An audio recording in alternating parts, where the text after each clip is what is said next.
L'homme est un loup pour l'homme. Dans son œuvre du citoyen, parue en 1642, Thomas Hobbes l'affirme. L'être humain ne naît ni charitable ni généreux. Il est naturellement en guerre de tous contre tous. C'est la société qui le protège, un contrat social qui lui offre liberté, sécurité et l'espoir de bien vivre. 100 ans plus tard, Jean-Jacques Rousseau soutient la thèse inverse. L'homme serait bon par nature, né avec l'altruisme comme valeur fondamentale, avant d'être perverti par la société. Quand Alexandra se retrouve confrontée à ses pires craintes, une seule chose peut la sauver, la bonté des autres. Et elle est loin d'imaginer qu'une solidarité inédite va se mettre en place. Attention, cet épisode aborde des sujets sensibles. Pour en savoir plus, reportez-vous au texte de description de l'épisode. Vous écoutez Transfert, épisode 357. Un témoignage recueilli par Astrid Verdun.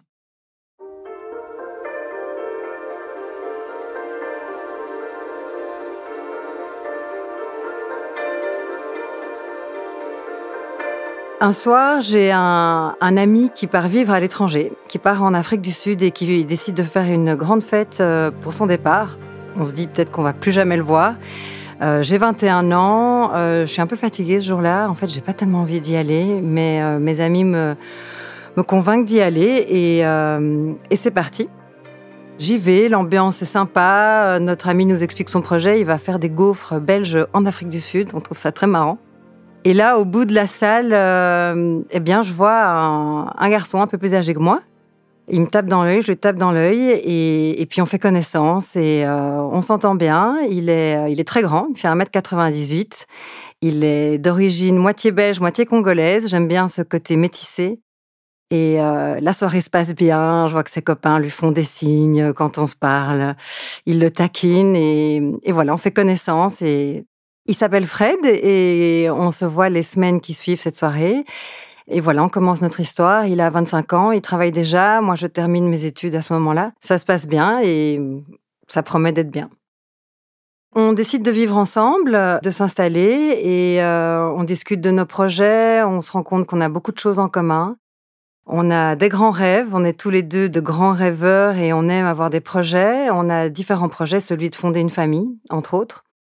Moi, je rêve d'avoir 3 enfants, si la vie me le permet, et lui, il aimerait bien en avoir 5. Ça, je lui dis que c'est quand même trop pour moi, mais bon, voilà, on trouvera un compromis. On a aussi le projet de vivre à l'étranger.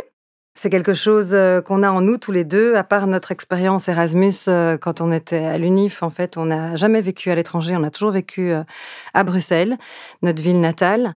Et voilà, on discute de tout ça, et puis un jour, Fred me propose de vieillir ensemble, officiellement, et donc qu'on se marie. À 27 ans, on attend notre premier enfant, une petite fille, on l'apprend assez vite, on est super contents. La grossesse se passe très bien, je suis très très heureuse d'être enceinte, c'était vraiment la maternité, quelque chose dont je rêvais. Je suis à un peu plus de 8 mois de grossesse. J'ai des douleurs sous la poitrine, je vomis aussi et je n'ai plus du tout d'appétit. Et je me dis, c'est normal, on m'a dit que la fin de la grossesse était difficile, j'avais eu une grossesse tellement parfaite jusque-là. Je me dis, c'est normal, je prends sur moi, et en fait, c'était pas du tout normal. Donc, après 3 jours de douleurs importantes, j'arrive à l'hôpital, dans un mauvais état, honnêtement, et là, les médecins m'auscultent et ils me disent en fait que je fais une préclampsie de type HELP, ça veut dire que mon foie est attaqué par mon placenta, en fait, en gros, et qu'il faut tout de suite interrompre la grossesse. Donc, en fait, je n'ai pas le temps de faire un accouchement par voie basse dont j'avais toujours rêvé. Vraiment, physiquement, j'en avais rêvé de cet accouchement. Je passe en salle d'op et on doit faire une césarienne. J'ai pas vraiment le temps de réaliser ce qui se passe et ma fille naît un peu plus petite que prévu, mais finalement en bonne santé. Et moi, je me remets assez vite. Je suis très jeune, c'est ce que mon médecin me dit. Je reste un petit peu à l'hôpital juste pour vérifier que ce foie se remet bien. Ma petite fille est adorable. Elle dort déjà 4 heures d'affilée. C'est incroyable. Les infirmières me disent « Mais quel enfant, c'est magique !» Puis on rentre à la maison.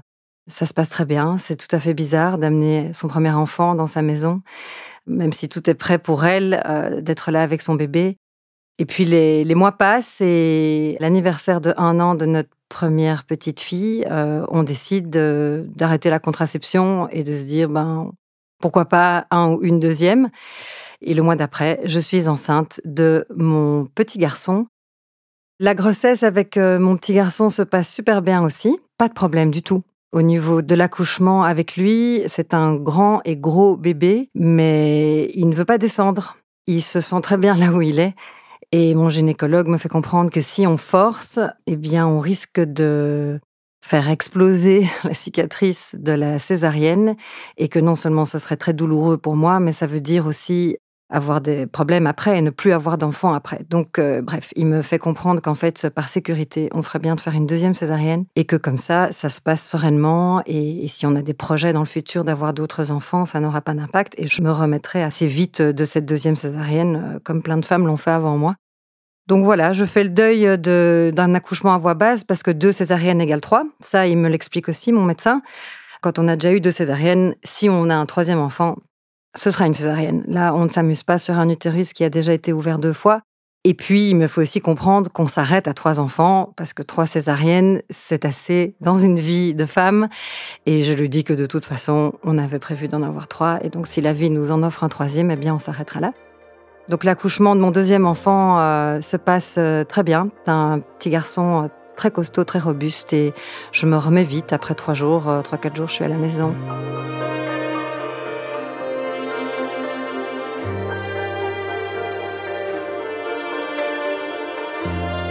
En 2009, ma fille a donc 2 ans et mon fils a 6 mois, un petit peu plus. On a toujours eu le souhait, mon mari et moi, de vivre à l'étranger. Mais les années passent, on a tous les deux un bon boulot. Lui, il est dans le marketing, dans une société multinationale. Moi, je suis enseignante dans une école internationale à Bruxelles. Ça se passe bien, on a acheté une maison, les enfants sont en pleine santé, ils sont beaux, ils sont gentils. Mon mari a une voiture de société, enfin voilà, tout roule. Mais quand même, au fond de nous, on se dit, on est jeune, on a encore la vie devant nous. Est-ce qu'on a envie vraiment de se poser comme ça à Bruxelles, entre guillemets, pour toujours, en sachant que quand les enfants seront plus âgés, ils n'auront peut-être plus envie de bouger. Du coup, bien, on cherche tous les deux un travail à l'étranger. On se dit, allez, on verra bien ce que la vie nous offre comme opportunité. Et du côté de mon mari, on a des propositions plutôt en Europe. Et de mon côté, avec les écoles internationales, j'ai le grand luxe d'avoir 3 pays, en fait, qui s'offrent à moi, la Chine, la Turquie et les Philippines. On a 48 heures pour décider si on accepte le poste. On est au mois de mai. On devrait partir en août, donc c'est très, très proche. Pendant 48 heures, on se met devant Internet, on lit des forums d'expats qui habitent à Ankara, à Guangzhou et à Manille. On essaie de comprendre, on parle à quelques amis qui ont l'expérience de l'étranger, de voyage. Et au bout de 48 heures, on n'a évidemment pas le temps d'aller sur place, mais on signe pour Manille, aux Philippines, en sachant que donc 2 mois après, on doit partir, vider notre maison, la louer, tout plaquer. Et puis si ça nous plaît pas, on revient dans 1 an, je casse mon contrat, on est toujours libre et surtout on y croit, on a envie d'arriver, de descendre de l'avion main dans la main dans un pays qu'on ne connaît pas, en se disant, ben voilà, ici ça va être chez nous. Manille, c'est une très grosse ville. Moi, je connais peu l'Asie quand j'arrive là-bas. On imagine l'Asie avec des petits bateaux sur des rivières, pas du tout. Manille est en effet au bord de l'eau, mais Manille est une ville comme Hong Kong, Shanghai, avec 17 millions d'habitants, des gratte-ciel de 50-60 étages, énormément de population, de trafic, de bruit. Les Philippins sont des gens adorables, vraiment. C'est pas toujours facile. Les 6 premiers mois, honnêtement, on est dans une ville qu'on ne connaît pas du tout. On connaît pas les codes, on connaît pas les quartiers. C'est tout à fait différent de l'Europe et on habite au 22e étage d'un immeuble. On a une vue magnifique, mais c'est quand même particulier.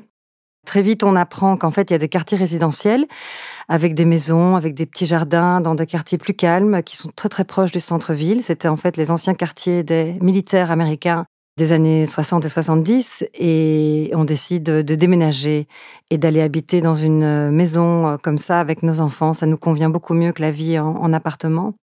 On découvre la vie en Asie, on découvre la vie sous les tropiques qui fait 30 degrés toute l'année. Bon, ça, c'est pas désagréable. Les Philippines, c'est un pays avec 7000 îles. Donc le week-end, dès qu'on peut, on prend un bateau, on va voir une île. C'est très très beau, très épuré. Il n'y a pas beaucoup de tourisme comme en Thaïlande ou en Indonésie qui sont juste à côté. Il y a les pour et les contre dans cette expatriation, mais globalement, on aime bien. 2 ans après notre arrivée à Manille, là, on se sent bien, on se sent chez nous. Nos enfants ont un petit peu grandi, ils sont très très chouettes, mais on aimerait bien leur offrir un petit frère ou une petite sœur. Il y a rien de plus gai dans une fratrie que d'avoir un bébé à choyer. On remet la machine en route. Je tombe enceinte donc en 2011 et notre bébé naîtra en 2012, donc d'une césarienne aussi, vu que voilà, c'était comme ça. Il y a 2 grands hôpitaux à Manille, Makati Medical Center et St. Luke's Hospital.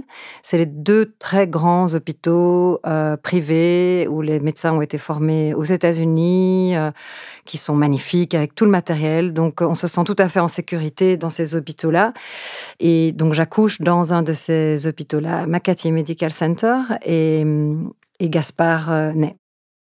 Gaspard est un enfant unique, différent de nos 2 autres enfants. On ne le comprend pas tout de suite, c'est la vie qui va nous l'apprendre. Il est très petit, il fait 44 centimètres, donc il naît à terme. La grossesse s'est franchement bien passée et il naît à terme. Donc normalement, par exemple, son frère, qui a donc 3 ans à ce moment-là, est né, il mesurait 54 centimètres. Moi, j'ai une taille normale, mon mari est plus grand que la moyenne et donc on est surpris d'entendre les médecins nous dire qu'il fait 44 centimètres. En dehors de toutes les courbes, il est vraiment beaucoup plus petit, mais bon, on se dit pourquoi pas, ça nous fait même sourire. Mais il n'y a pas que ça. Dans les minutes qui suivent la naissance, les médecins nous le prennent et nous disent qu'il ne respire pas bien par lui-même et du coup, ils vont lui donner de l'oxygène. Il va rester comme ça en aide respiratoire pendant 48 heures. Moi, je suis dans ma chambre à l'hôpital, je suis en forme. Enfin bon, j'ai eu une césarienne, il faut bien survivre à ça, mais il n'y a pas de problème à ce niveau-là. Par contre, on est quand même un petit peu inquiet. On aimerait bien savoir ce qui se passe. Et au bout de 48 heures, les médecins nous disent qu'en fait, ça va. Gaspard, petit à petit, lui ont diminué l'oxygène en plus et en fait, il arrive à respirer par lui-même et il respire d'une manière un petit peu saccadée, pas comme les autres bébés. Mais il est super mignon, il est tout petit et ils nous disent qu'on peut rentrer à la maison avec ce bébé qui respire autrement. On rentre à la maison.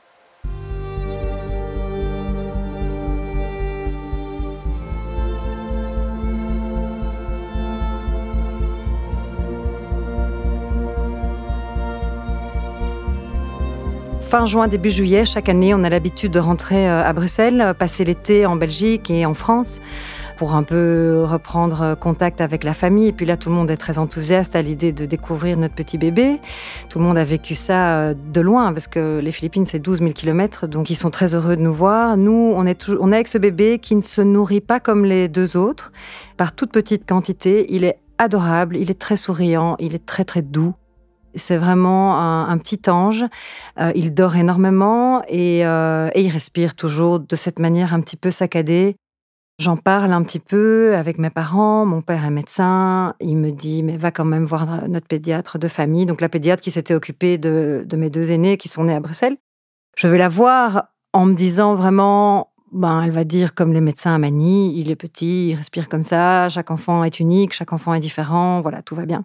Mais alors pas du tout. C'est une femme expérimentée qui a vu des centaines, si pas des milliers de bébés, qui me dit, il faut faire des examens. Ce n'est pas normal. Donc, on va faire des examens. Elle me fait plein de papiers. Je passe en fait toute une journée à l'hôpital. On lui fait des échographies de tous ses organes et des radios de tous ses os. Un diagnostic tombe, un généticien nous rencontre et nous dit que notre enfant a des os différents des autres enfants.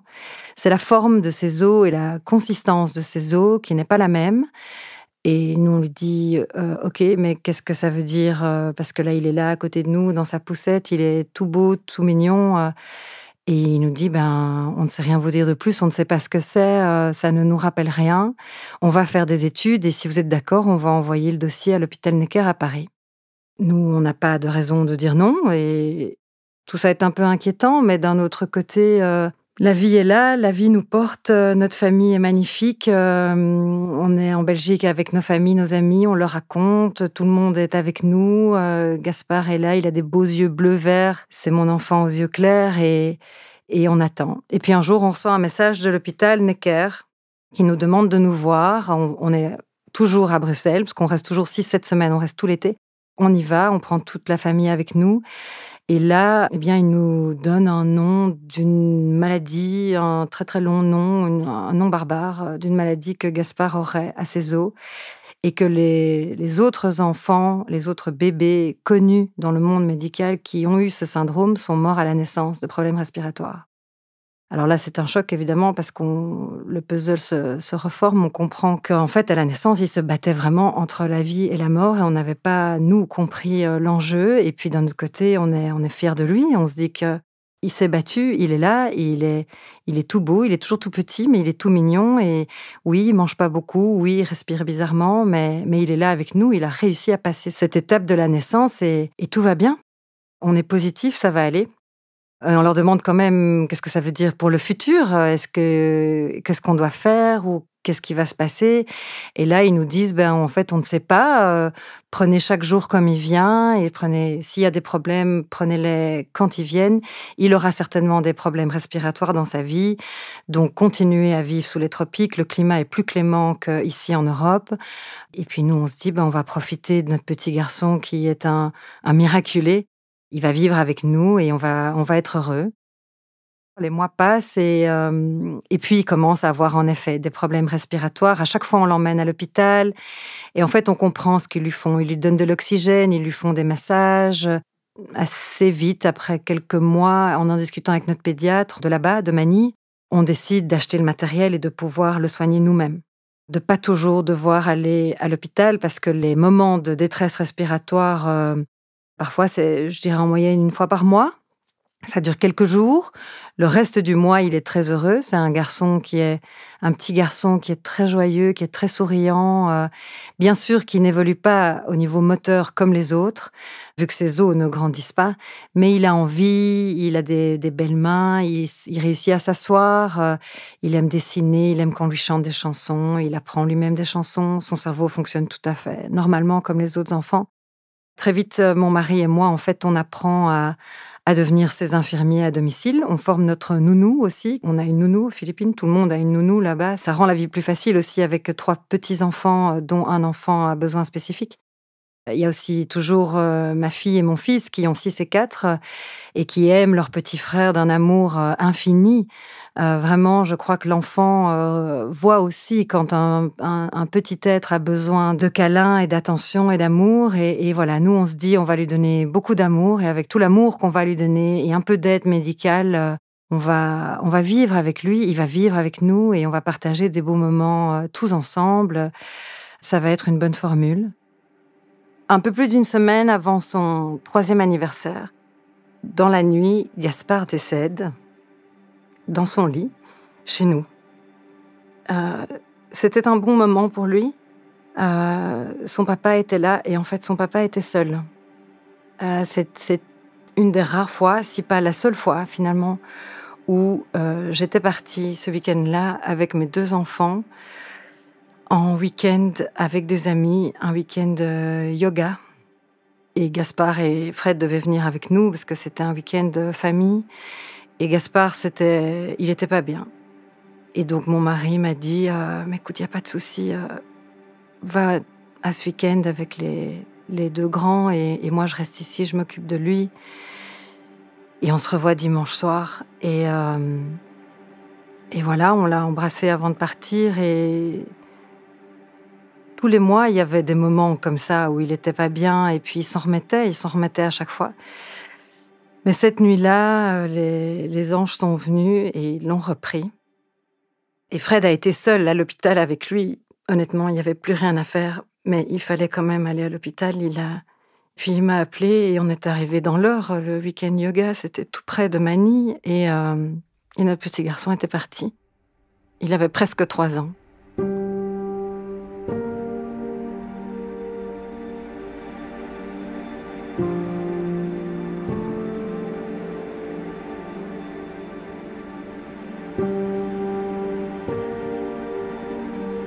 Aux Philippines, quand on a un décès comme ça dans une famille, il y a une veillée funéraire dans une chapelle. C'est un pays très catholique, les Philippines, le deuxième au monde après le Brésil, où une chapelle est consacrée aux défunts pendant 1 semaine, 10 jours, parfois même plus.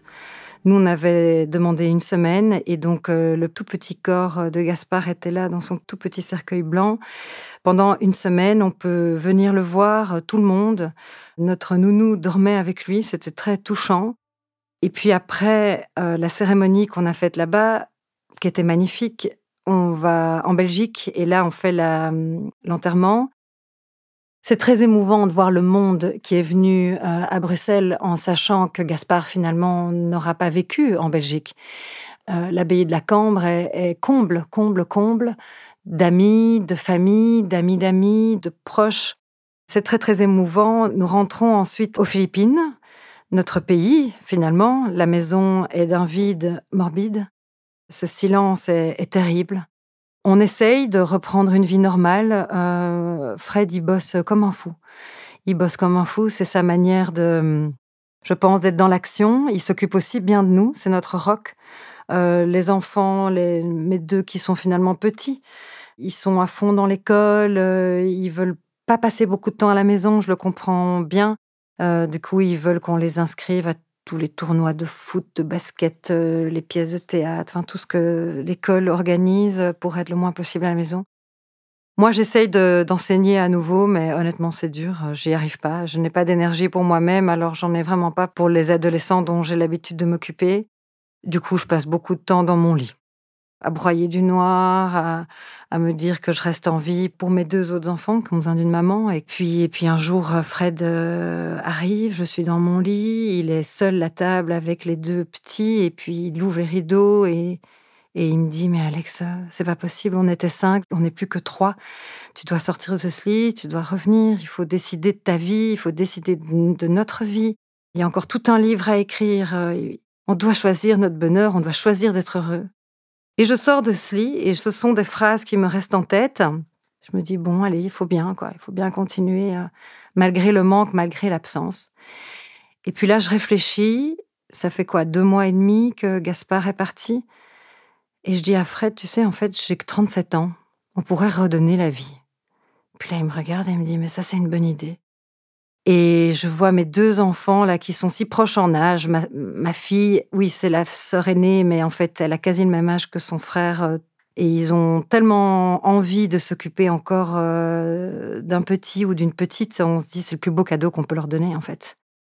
J'ai fait mettre un stérilet à la naissance de Gaspard parce que pour moi, ma famille était complète après mon 3e enfant, donc je voulais plus m'embêter avec des histoires de contraception compliquées. Donc je demande à ma gynécologue d'enlever mon stérilet et puis on verra ce que la vie nous offre.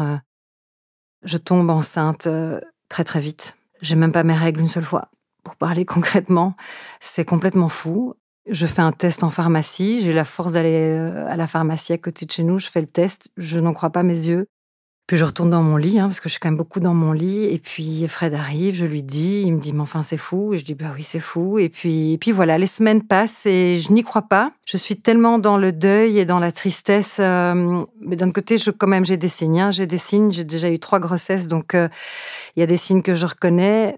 Mais je me sens vraiment pas bien. Je perds du poids, je me nourris pas bien, voire pas du tout. Je perds beaucoup de poids, en fait, en ce début de grossesse et je ne prends pas rendez-vous chez ma gynécologue parce qu'en fait, quand on n'est vraiment pas bien comme ça, juste passer un coup de fil, sortir un agenda, prendre un rendez-vous, en fait, ce sont des choses qu'on fait dans la vie de tous les jours de toute personne sensée et qui a une énergie normale. Mais quand on n'a pas d'énergie, ça demande beaucoup d'énergie.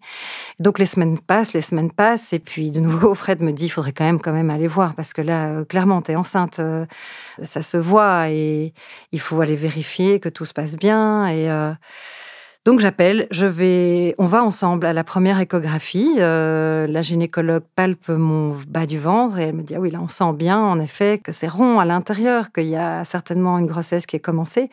Je dois être enceinte de 2 mois à ce moment-là. » Toujours, je me dis, là elle va m'annoncer qu'en fait, il n'y a pas de bébé. Enfin voilà, je n'y crois vraiment pas, je me dis « C'est pas possible, quoi. » Je m'allonge, elle met, donc c'est intravaginal à ce moment-là de la grossesse, hein, donc l'échographie et puis assez vite, on voit un petit peanuts là, une petite cacahuète, qui bat bien, un petit cœur quoi, un petit cœur qui doit faire, 1 centimètre et demi, une petite boule.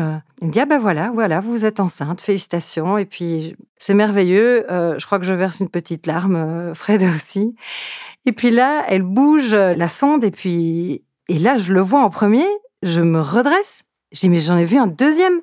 Et alors elle attendait, elle regarde et puis: «Ah, oui, il y en a un deuxième». Et il y avait 2 bébés dans mon ventre. Et alors là, on pleure tous les 2 là, Fred et moi, on se dit: «C'est incroyable, il y a 2 bébés quoi, mais c'est fou, c'était un cadeau de la vie», Puis la gynécologue qui nous dit: «Mais c'est pas grave». On dit: «Non, mais c'est pas grave, on pleure pas parce que parce que c'est grave. On pleure parce qu'on n'y croit pas, c'est incroyable, c'est magique en fait, il y a 2 petits bébés». Alors, bon, elle fait le côté technique, elle vérifie, tout se présente bien, il y a 2 petites poches et elle me dit: «Ça a l'air d'être des embryons qui sont bien accrochés, qui ont envie de vivre, qui sont là» et c'est fou et on sort de là et on se dit: «C'est un cadeau de Gaspard en fait, ces 2 enfants». C'est un élan de vie, magnifique, mais d'un autre côté, eh bien, je suis toujours en deuil, en fait. C'est normal. Gaspard, il nous a quittés quelques mois auparavant. Le manque à la maison, il est toujours là. J'ai beau avoir 2 enfants en moi, finalement, les enfants ne sont pas là et ils sont pas là physiquement, donc le silence est toujours là. Mes 2 petits vivants sont toujours tristes, même si devant leurs copains, tout va bien. Je le vois bien, je les connais. Moi, je suis pas bien, je porte la vie, mais je suis en deuil, complètement en deuil. C'est complètement antinomique, en fait, cette double réalité et en fait, je m'accroche et je me dis: «Je dois arriver au bout de cette grossesse le plus loin possible pour que les enfants puissent naître le plus tard possible», en sachant bien sûr qu'une grossesse gémellaire, on n'arrive jamais au terme, mais pour éviter un autre drame. On en a assez des drames, dans la famille. Fred, il s'occupe bien de tout le monde, il est très heureux de cette nouvelle.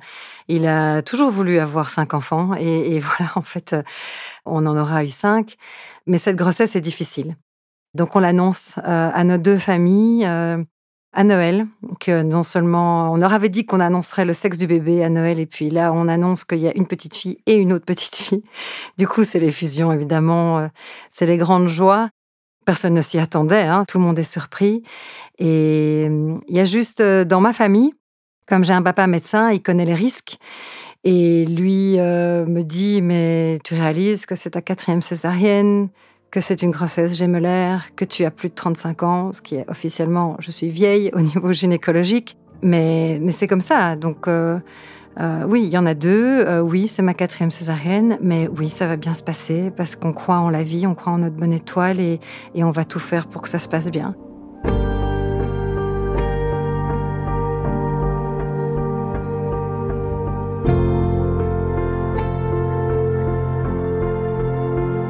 En fin de grossesse, donc je suis à 35 semaines de grossesse, donc c'est quand même pas mal pour des jumelles. Je sens les contractions. C'est les premières contractions de ma vie, en fait, vu que j'en ai pas eu pour les 3 grossesses précédentes. Et c'est la nuit entre le 8 mars et le 9 mars. Journée de la femme, d'ailleurs, et en plus pleine lune. Je me dis que c'est une super nuit pour accoucher de 2 petites filles qui vont devenir des grandes dames. Je garde mon esprit positif, mais d'un côté, je tremble. Quand Fred m'amène à l'hôpital, il est minuit. Je me rends vraiment compte que ça va pas du tout se passer comme pour les autres grossesses. La césarienne commence et mes sensations ne sont pas comme pour mes 3 autres enfants. J'entends un bébé pleurer, je comprends que c'est une des miennes, mais je sens surtout à l'intérieur de mon corps un froid immense. Un froid comme si on m'avait jeté un seau de glaçons à l'intérieur du corps et que ce froid se propage partout, dans mon ventre d'abord et puis dans mes membres. Je ne suis plus capable de bouger. J'aperçois 2 nouveau-nés qu'on me montre, mais je ne suis pas capable de sourire ou de dire quoi que ce soit, alors que pour mes 3 aînés, je leur parlais, je leur disais: «Maman est là, j'arrive». Et là, je vois, mais c'est flou. J'entends quelqu'un qui dit que l'une pèse 2 kilos et que l'autre pèse 1,5 kg, mon esprit me dit c'est pas beaucoup. Voilà, ça c'est le côté un peu rationnel de la maman, mais en fait ça se passe pas du tout comme j'aurais aimé que ça se passe. Tout devient très vite noir, en fait. J'aimerais pouvoir le dire. Je ne peux plus parler, je ne peux plus bouger ni mes doigts, ni mes lèvres. Ce froid m'envahit.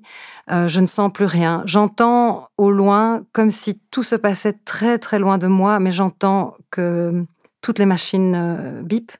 J'entends très, très loin mon mari qui me parle, comme s'il parlait à travers un nuage d'ouate, qui me dit « Alex, ne ferme pas les yeux, reste avec moi. Alex, reste avec moi, reste avec moi. » Mais c'est tellement loin de moi. Et je me rends compte que je suis en train de partir. J'entends aussi une personne qui dit « Il n'y a pas de sang à St. Luke's Hospital ». Et là, quand même, de nouveau, mon esprit me dit « Mais moi, je suis à Makatimed ». Donc Makatimed, c'est l'autre hôpital, les 2 grands hôpitaux. Je suis à Makatimed, pourquoi est-ce qu'on parle de Saint-Luc ? Et la dernière phrase que j'entends avant de tomber dans le coma, en fait, c'est « il faut appeler la Croix-Rouge ».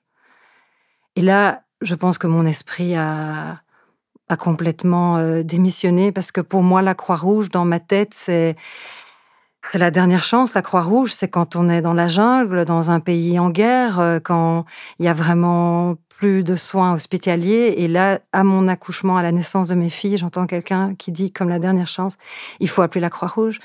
Et là, c'est le trou noir. Je me réveille 10 heures après environ, mais je ne vois toujours pas grand-chose. Mais je suis allongée, je suis dans une autre pièce. En fait, je comprends, une infirmière me dit que tout va bien, je suis aux soins intensifs, on s'occupe de moi, on est en train de me donner du sang, que la situation est OK. Et moi, je me réveille un peu, j'ouvre un œil, je retombe, je me sens extrêmement faible, je ne comprends pas ce qui se passe, j'ai l'impression qu'il fait noir. Je sens qu'il y a du liquide qui coule entre mes jambes. J'en déduis que c'est du sang, mais je suis incapable, en fait, de vraiment raisonner, de vraiment poser des questions, d'analyser la situation. Je suis presque mourante, en fait, sur ce lit. Fred, il fait des allers-retours. Je comprends qu'il est au four et au moulin. Et je crois qu'il a envie de me faire sourire, parce que quand il est là, il reste pas longtemps, mais il vient juste s'assurer que je suis toujours en vie d'abord. Et alors il me dit, tu te rends pas compte, en bas, il y a plein de donneurs pour toi. Et le personnel de Makati, là, ils savent plus où donner de la tête avec tous ces blancs qui débarquent de partout. Alors bon, j'imagine, oui, c'est marrant, j'imagine dans le bureau, le petit bureau de don de sang, un afflux de gens qui viennent donner leur sang.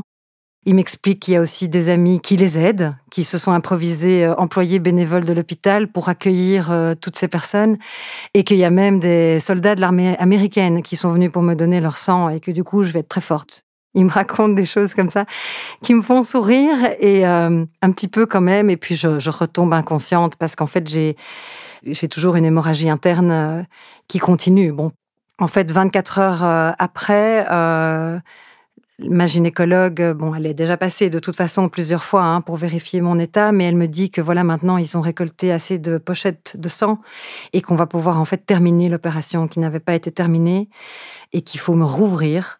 Donc je repasse sur le billard le lendemain matin. De nouveau, je comprends pas très bien ce qui se passe, honnêtement, je suis ce qu'on me demande de faire.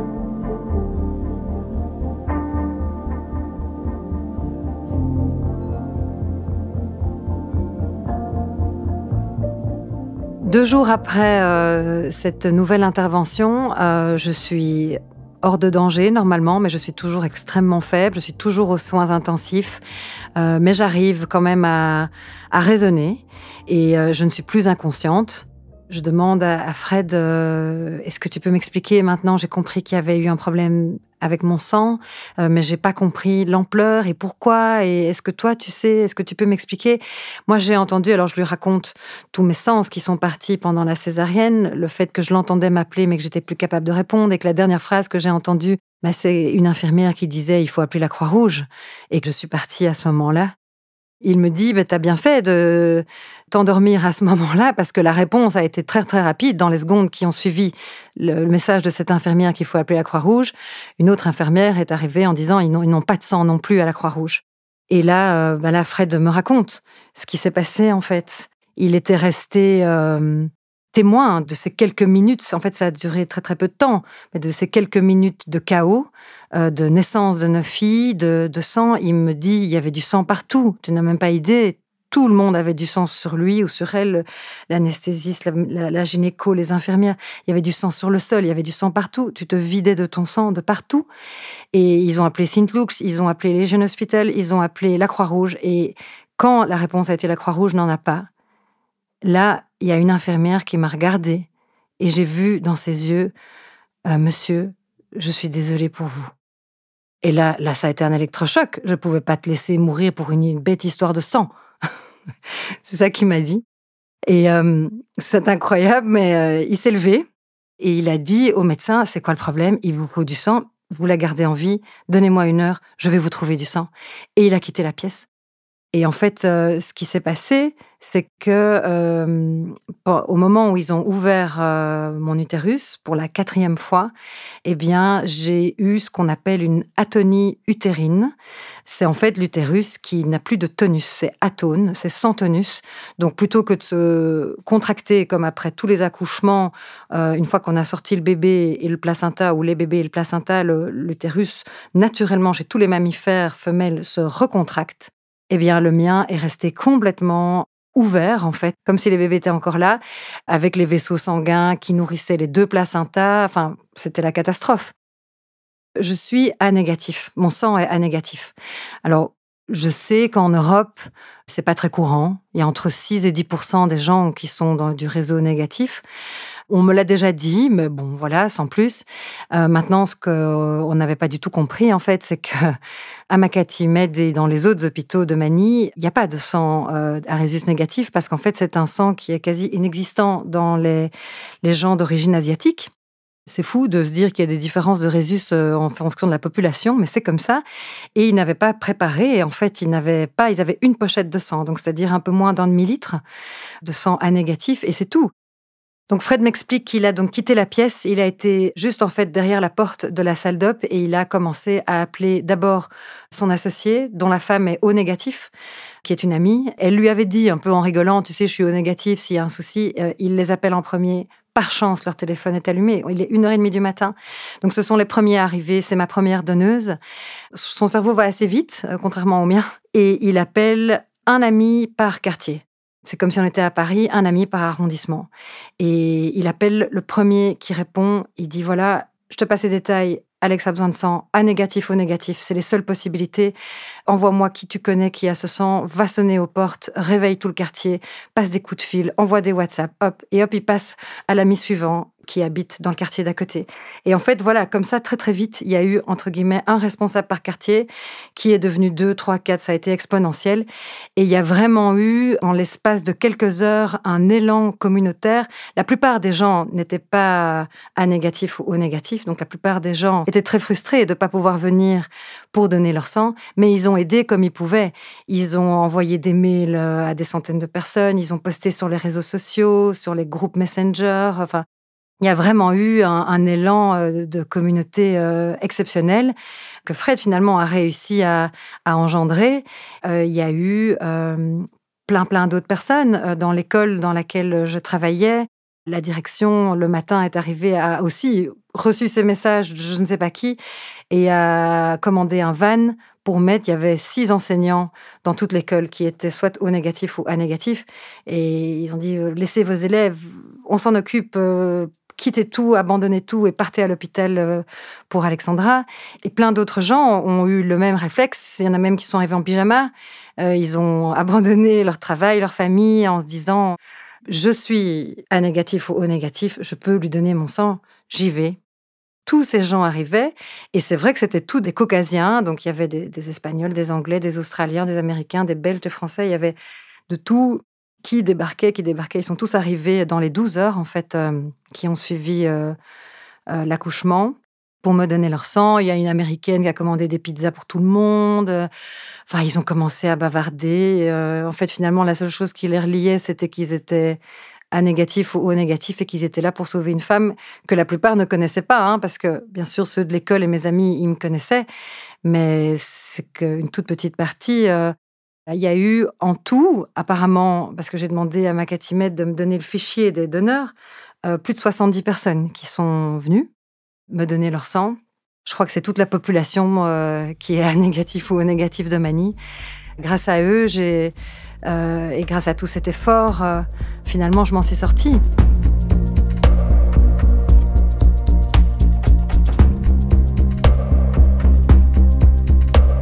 Quand Fred me raconte tout ça et que je réalise l'ampleur du drame et de ce qui s'est passé dans cette salle d'op où très vite j'étais inconsciente. Et donc en fait, je m'en suis pas rendu compte quand je réalise que c'est lui qui m'a sauvée finalement.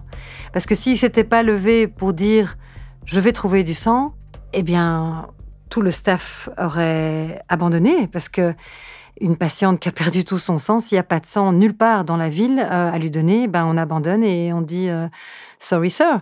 Et ça, je me dis c'est fou. Je veux dire quand même, mon mari m'a sauvé la vie. Alors je lui dis ça et puis il me dit mais non pas du tout.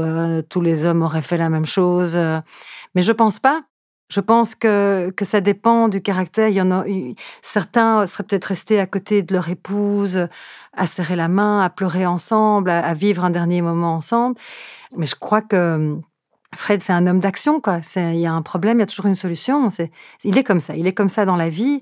Et là, vraiment, grâce à la manière dont il a réagi, en l'espace d'un centième de seconde, parce qu'il n'avait pas le temps de penser à toutes les solutions possibles, il s'est levé, il a dit « Je m'en vais, maintenant, vous la gardez en vie, je vous trouve du sang ». Et en fait, il m'a vraiment sauvé la vie. C'est la plus belle preuve d'amour, je crois, qu'on peut offrir à quelqu'un, c'est de se sauver l'un l'autre dans des moments comme ça. Bon, là, c'est évidemment très extrême parce qu'on parle de vie ou de mort, mais je crois que dans la vie, il y a des moments où on a vraiment besoin de s'épauler, de se tendre la main et de dire « Je suis là pour toi, compte sur moi ». Puis je discute avec ma gynécologue. Voilà, ça fait 2-3 jours maintenant. J'ai repris mes esprits. Je comprends la gravité de ce qui s'est passé. Je suis toujours aux soins intensifs. Je suis toujours vraiment pas bien, avec plein de tuyaux dans tous les sens et tout.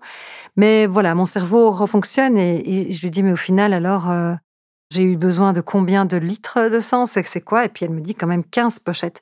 Donc une pochette de sang, c'est un peu moins d'un demi-litre. Donc c'est, oui, entre 7 litres et 7 litres et demi de sang. C'est incroyablement énorme parce que une femme de mon gabarit a en moyenne 6 litres de sang dans son corps. Donc, en fait, j'ai eu plus que mon sang de départ. Donc, j'ai vraiment eu un renouveau complet de mon sang. Enfin, c'est entre guillemets du jamais vu. Alors, il me garde quand même en observation pour vérifier en fait que mes organes acceptent tout ce sang. Mes poumons, mon cœur, mon foie, parce que c'est ça aussi après, c'est que il faut que ça se passe bien avec les organes et apparemment mes organes, ils ont tenu le coup. Donc pendant les premiers jours où je suis aux soins intensifs, donc entre un petit peu la vie et la mort, à essayer de comprendre ce qui s'est passé et à recevoir du coup tous ces dons de sang et puis toutes ces visites de médecins. Je demande quand même, mais où sont mes bébés? Où est-ce qu'elles sont, elles? Parce qu'elles ne sont pas près de moi. Elles sont en néonate, non pas parce qu'elles en ont besoin, parce qu'en fait, malgré leur petit poids, ce sont 2 petites filles, 2 petits bébés en pleine santé. Et d'ailleurs, la pédiatre que je connais bien, parce que c'était elle qui s'était occupée de notre Gaspard depuis sa naissance et qui avait beaucoup vibré avec lui et qui avait aussi été extrêmement triste de son départ. Et elle vient me voir pendant que je suis aux soins intensifs, je crois, après la 2e opération. Elle me prend la main et elle me dit il faut pas t'inquiéter pour tes petites, on s'en occupe, tout va bien. Oui, elles sont légères, mais elles se nourrissent bien, elles font bien popo, elles régulent leur température et elles respirent super bien. Alex, tu devrais les voir, elles respirent vraiment bien. Elles sont magnifiques, ne t'inquiète pas pour elles, on s'en occupe. Occupe-toi de toi. Je sais que tu es quelqu'un de fort, je sais que tu vas y arriver, elles ont besoin de toi. Donc voilà, les filles sont avec cette femme et l'équipe en néonate. Et le 3e jour, finalement, mes 2 grands peuvent venir me voir aux soins intensifs. Et puis là, ma petite fille de 9 ans, elle pleure en me voyant parce qu'elle me dit « Je croyais que je te reverrais plus jamais, maman. » En fait, ça fait 3 jours qu'elle sait que ses sœurs sont nées et ça fait 3 jours qu'elle ne me voit pas et qu'on ne lui dit pas et que Et que voilà, elle sait très bien que parfois on est à l'hôpital et on n'en ressort pas. Donc elle pleure et je lui dis que ça va aller et puis que je vais m'en sortir. J'ai juste encore besoin de quelques jours.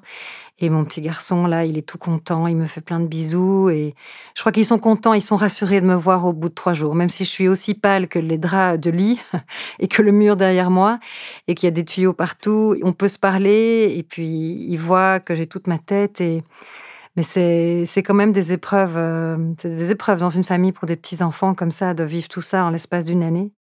Quand je quitte les soins intensifs après une semaine pour aller dans une chambre à l'hôpital pour les derniers examens, les jumelles sont là près de moi. Elles sont toutes mignonnes, toutes petites. C'est vraiment des petites fées. Et je sens que je vais mieux, même si j'étais toujours faible. Mais honnêtement, je marche, ça va. Et c'est une question de temps. Et donc, l'hôpital me laisse partir avec un petit peu plein de choses à prendre, des médicaments et tout ça. Mais il me laisse partir. Et voilà, et on est enfin à la maison. On est à 6 avec une étoile au milieu, donc 7. Et c'est une belle histoire qui commence.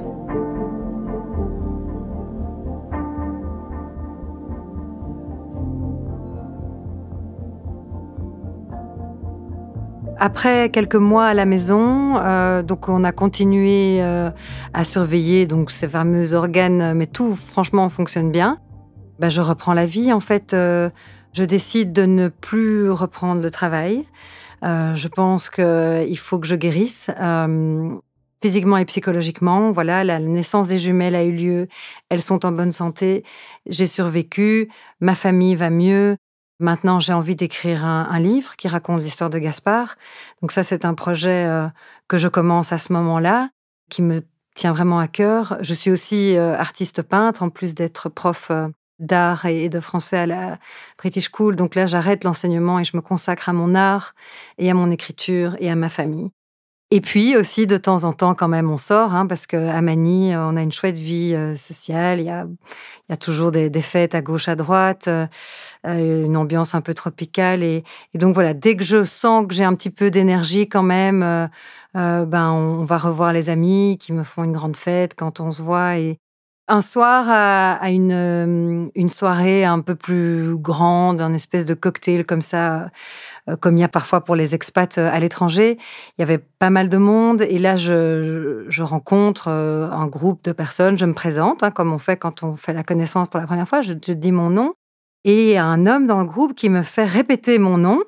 Je répète et puis il me dit, il est américain, vu son accent et la façon dont il parle anglais. Il me dit, mais votre nom me rappelle quelque chose.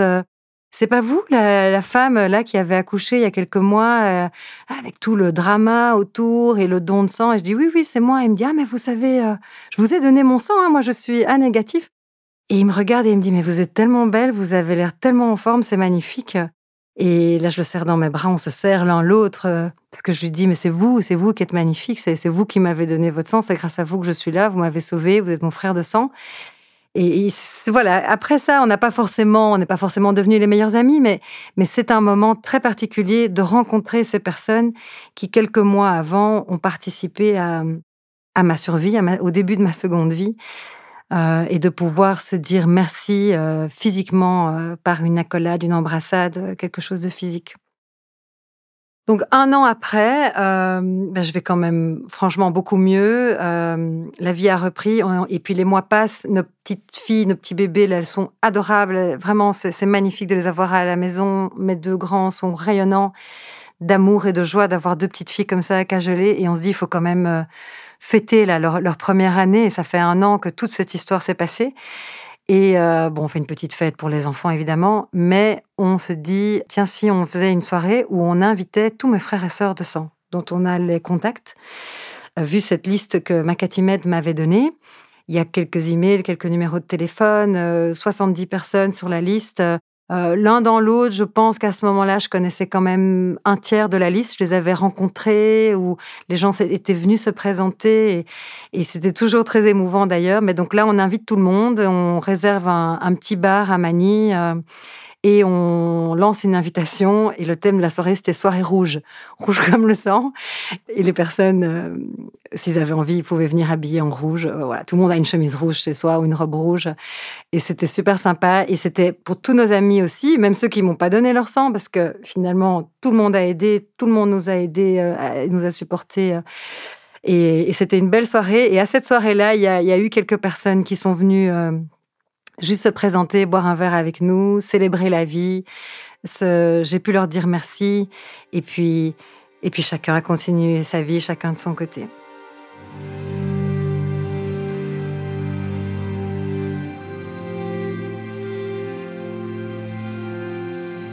Aujourd'hui, donc, nous vivons maintenant à Bruxelles. On a quitté les Philippines il y a quelques années. Nos 2 grands devenaient des adolescents. Et puis voilà, on est resté 10 ans à Manille. On a vécu énormément de choses là-bas, mais on avait envie de se rapprocher de nos familles et de nos amis d'ici. La communauté là-bas, elle reste vraiment dans mon cœur. Elle est très, très importante à mes yeux pour tout ce qui s'est passé, tout ce qu'on a vécu ensemble. On ne l'oubliera jamais et j'oublie pas du tout nos amis, nos contacts et tout ce qui s'est passé là-bas, la solidarité qu'il y a eu dans cette nuit du 8 au 9 mars 2016. Je sais qu'il y a eu un groupe Facebook d'ailleurs qui s'est créé le lendemain de ce drame Rhésus négatif aux Philippines, où toutes les personnes qui sont Rhésus négatifs s'inscrivent sur ce groupe. Et donc quand il y a des demandes, voilà, je me dis c'est une petite chose mais qui peut peut-être aider d'autres personnes qui n'ont pas le même réseau que nous ou la même façon de réagir. Cet acte de solidarité, il m'a sauvée moi. C'est indéniable, mais il a vraiment sauvé aussi toute ma famille. Parce que mes 2 aînés de 9 et 7 ans, ils n'auraient pas supporté de perdre leur maman, même pas 1 an après avoir perdu leur petit frère. Les 2 petites filles, là, elles avaient besoin de leur maman, évidemment, d'un papa et d'une maman. Et en fait, de venir comme ça, donner son sang ce jour-là pour aider cette femme qui était moi à survivre, en fait, ça a permis à toute une famille de survivre. Et aujourd'hui, on est heureux, je crois qu'on peut le dire. On est heureux, on va bien, on a vécu beaucoup de choses et donc, du coup, la vie a une saveur différente.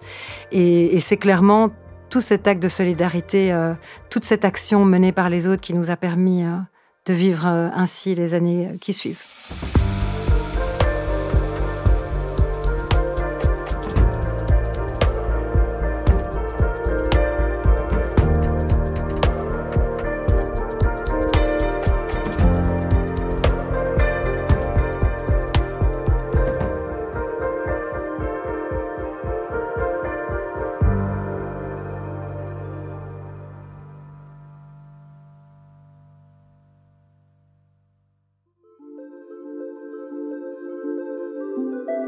Vous venez d'écouter Transfert, épisode 357, un témoignage recueilli par Astrid Verdun.